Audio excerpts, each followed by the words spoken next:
एकुलता एक लेवक होता आमचा, चांगली शेती बी होती, सगळं चांगलं चाललं होतं बघ. पण त्याला मोठा शेतकरी व्हायचं होतं आणि त्याच्यासाठी त्याने कर्ज बी घेतलं. कर्ज वाढत चाललं, शेतीतून काय उत्पन्न होत नव्हतं.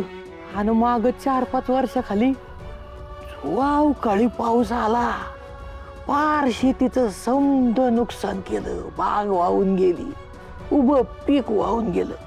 त्याच्या टेन्शन मध्ये फास लावून घेतला त्यांनी इथंच.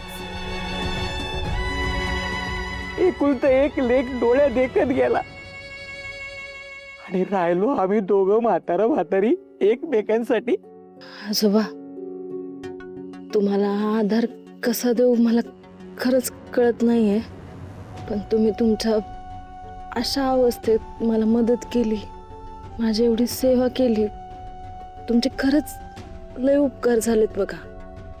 तुझी सेवा करायचं आमच्या नशिबात होतं म्हणून तू दिसलीस आम्हाला. हा, पण आजकाल कोण करतं कुणासाठी एवढं? आपली नात्यातली हक्काची माणसंच पैशासाठी एकमेकांचा जीव घ्यायला टपलेत. तिथं परक्यांकडनं काय अपेक्षा करणार? त्यात मी बाई. आजकाल एकटी बाई म्हणजे संधी वाटते ना माणसांना. तिला मदत करायची सोडून तिच्या परिस्थितीचा फायदाच घ्यायला बसलेली असतात माणसं. खरं आहे पोरी तुझं, तू लय धीरायची आहेस बघ, म्हणून समद्याला तोंड देतेस. हा, हारून कसं चालेल? चला, आता मला निघावं लागेल. तुझ्या जखमा तरी भरून येऊ दे, थोडे आराम कर एक दिवस. ऐक माझं. नको आजोबा, तुम्ही खरंच लय केलंय हो माझ्यासाठी. मला अजून तुम्हाला त्रास नाही द्यायचा आणि आता मला गेलंच पाहिजे. लय गोष्टी सुधरवायच्या आहेत, उशीर करून नाही चालणार. आजचा दिवस राहा ना. अगं एकटी पोर, रातच्याला कशी जाशील? सकाळी जा. आजी, मला खरंच तुमचं मन नाही मोडायचं हो. नका अडू मला.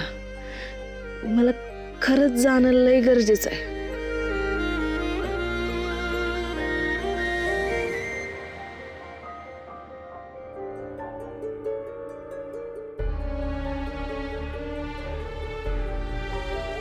आजोबा,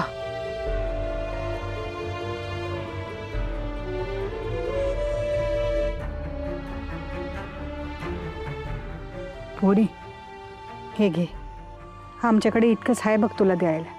म्हातारीची आठवण म्हणून घे बाय. वाटत भूक लागली ही खा. हा, आजी अहो, हेच लय झालंय माझ्यासाठी. खूप केलं तुम्ही. निघते. सुखी रा पोरी.